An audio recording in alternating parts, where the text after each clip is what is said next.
other day I was meeting with one of my clients, and I had to interview somebody with him, and he asked me what I felt in my jellies, right? And I said, such and such and such. I think this person is awesome. But I started noticing that I was able to pick up certain things and read certain things people wouldn't really get. And my client was like, do you do psychology? And I'm like, no. And I started explaining like self-awareness and how you can start, once you start to create that within yourself, you start to be able to pick that up in other people. And it really got me thinking about how some of that is definitely from self-awareness and me growing, but some of it is also me just coming from the type of environment that I had to come from. Like always, you got to read and learn, and just overcoming the environment that I had to, just like, coming from different types of parents, and just, always got to be prepared of like, what kind of mood are they going to be in? How are they going to move? What do their face look like? What does that mean? What does that mean? What does that mean? What does that mean? Just preparing for the worst of any situation, because you never know when they're going to blow up or what's going to happen. It really helps you learn how to exist differently. You exist differently when you gain that self-awareness. And I never really understood that was really what that is. Like just being able to learn how to read people. I exist differently around everyone. I'm observing, I'm watching, looking for tail signs, looking to see if I can trust them, looking to see if this is worth it. It has really helped me throughout life. And if you're someone who is overcoming trauma, just look at it as, I want you to challenge yourself and say, how can I take this and flip this around and use this as a tool to be better, and to really overcome that family pain or the suffering that you've had to endure. How can you take that and become better than what you are now? How can you use this in your everyday life? How can you use it in your career with your children? How can you be better than what you've seen or what you've had to overcome? Many times I think that we forget that now that we're adults, like we're not those children anymore that had to go through this pain. We're adults now. Now we can create our own morals. Now we can create our own habits. Now we can rebuild character. We can tear down what we don't like. We can rebuild that back up. You don't have to be this way. You don't have to keep responding this way. You don't have to continue this behavior. This is something that you can reflect on, reach self-actualization, and you can actually work on this and become your best version of yourself. You do not have to be that child anymore that's going through that pain. And if you are still going through that pain, what can you do to actually step into it, to feel it, so that you can move through it? Not live in it, move through it, right? Sometimes it's going to take being alone and only allowing certain people around. It might take you stepping back and being like, what do I want to work on? It might take you cutting off some people in your life, and that might be family members. However, this is all your choice, and this is your only one life. Why not step into it fully and cut the freaking bullcrap? You can step into what you really want. You got to take responsibility for what you've created. You can't say you're 40 years old and, oh, this is because of, this. No, like, okay, now you got to work on it. So yes, we understand that your behavior was created from this. This was a survival response. This was this and that. But unless this is still continuing to happen to you, it is now your responsibility to heal from that. It may not have been your doing the reason why it happened to you. It might not have been your fault on why this happened to you, but it is now your responsibility. And I hate saying that, but that's the truth of it. It is your responsibility to take care of this, to work on it, to heal it, to be better for you. So maybe right now is a good time for you to step back and think, who in my life isn't supporting my dreams? Who in my life is not taking me to the next step that I want to be at? Who doesn't deserve to go? And then ask yourself, why are you still with them? Why are you still around them? Why do you still allow them to be around you? Was what you don't change, you're choosing. And how are you able to go be great if you don't choose great? And I want you to think, if I cut these people off, what will happen? I want you to analyze the situation. Don't just go jump and do things. But analyze what will happen if I do or don't. How will that improve? What do they always bring around? What do they bring around me? How do they support me? How do they create this world that I'm wanting to be in? How do they help me build this dream that I'm wanting to build? I don't care who it is. How? Why? When? You got to answer all those.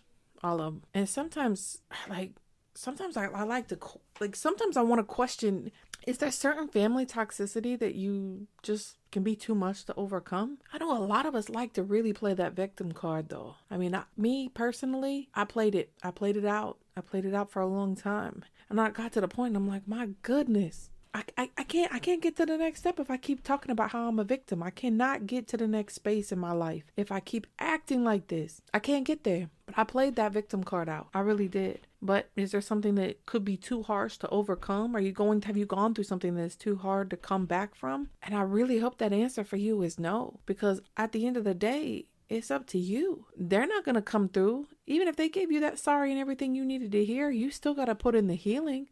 Because for how long did you live in survival? For how long did you respond out of that character that you created? How long did you wear that mask? So that 15 to 20 minutes of them apologizing and fixing it isn't going to undo 5, 10, 15, 20 years of the pain and the anguish that you carried around with you, of the character and habits that you created. So you still got to put in that work, right? I have seen some pretty impressive things of people coming back from really harsh realities, really harsh times, that they still are able, and it is truly impressive how much the mind and body and just how much the human can endure. And I truly hope that you see it, and I believe that you can get through that you can overcome what has happened to you. You don't have to be the victim anymore. You can be the successor. You can be the survivor. You can be your best self and still have gone through what you have gone through.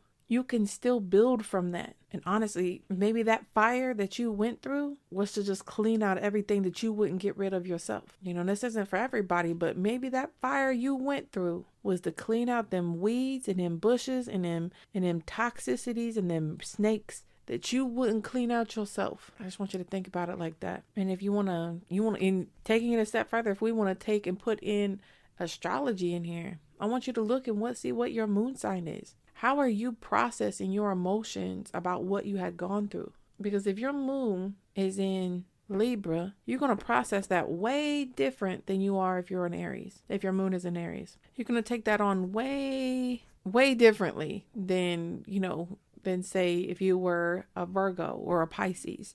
These people are going to you're going to have looked at your environment and your situation very differently in the process that you went through, and handling that, accepting that, receiving that, and how you overcame are going to be different. And if you want to do some research find out where your moon sign is and find out how that affected how you processed what you went through, and then how that can help you now process what you went through. Now that you have more self-awareness, now that you have that growth, go and find out what your moon sign is. And then even take it a step further, find out what house your moon is in. Because I'll tell you one thing, family pain, like going to family functions right now gives me so much anxiety. Like right now it's the holiday time, and I get so much anxiety about going to be around my immediate not my immediate family, but the immediate family I grew up with, right? Brothers, sisters, etc. That family pain can carry with you and create such loneliness and such toxicity that you will create a whole different person than who you were supposed to become. So how are you going to undo what you did to survive? What are your steps? How are you learning about yourself to overcome that so that you don't pass that on to your children, to your children's children? Because then they're going to carry it on. They're going to carry that on. When is it going to stop? Many times, I think that a lot of my frustration with my parents and the toxicity that we had, because poverty isn't the problem. Poverty is not the problem. Poverty is okay. Actually, it could create a little bit of grit, right? We didn't know when meals were coming. All right, cool. But it's that toxicity that comes with poverty, that mental health issues, the lack of opportunity, so on and so on. And a lot of the time that when I'm upset, it's not really about, a lot of it can be about what I went through, but there's a piece of me in there that is like, why didn't you want to change generational curses? How come you didn't notice your behavior was so toxic and you had to change? How did you not see? How did you not have the type of self-awareness that was needed to build a better person? How did you not? Where was all of this with us? That really pisses me off when I think about it. Like, why didn't you take some steps? Why does it gotta be on me? Then I gotta step back and be like, Ashley, that's petty. Your parents didn't have the tools, Ash. They did not have the tools. And you expecting, right? There's the expecting. You expecting them to have the tools or to go looking for the tools is now just creating you more pain. So either you're going to go get the freaking tools or you're not going to go get the tools, Ash, and you're going to build better. You're going to build better and you're going to build faster now that you went and got the tools yourself. That's it. They weren't given to you. I'm going to just have to radically accept that. They were not given to you. You got to go get them. You got to accept that. And no matter what, you're going to be great. When you go and get them tools, you're going to go be great. You got this.